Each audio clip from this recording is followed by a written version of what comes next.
How does one find their innate success patterns?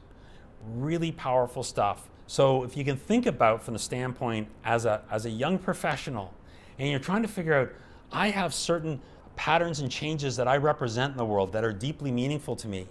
So as you sort of delve into those areas, you start to understand, well, those patterns are based on who I am. My values, my character is an aspect of my innate success pattern, because when I'm being my values and relating through my values, I create what I want in the world. When I'm focused on my purpose, that sense of the desire I have to create in the world, that's the change I represent, when I'm focused on creating that, that's part of my innate success pattern.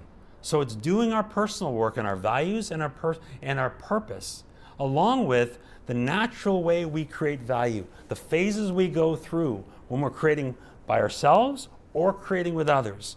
The clearer we are on those, we can see those and consciously bring them as we co-create in the world to create what we desire. All part of our natural success patterns. And again, when we're conscious of them, we can bring them. When we're unconscious of them, we find times things are working and times things are not. So the possibility there is to step back and ask ourselves, okay, in this experience I just had, which was fantastic, why was it so great? And we can start to see the patterns that we followed. I had a conversation here about this sort of thing. My energy went way up. I got excited. There's something in that conversation that was inspiring to me. So if I follow that kind of energy, wow, that's natural to me. I start to really create things in the world that I'm excited about. I start to engage with people and have conversations that I love to have, because behind our innate success pattern is what's meaningful to us. And what's meaningful to us is so important for us to isolate, because it's the source of our energy and inspiration.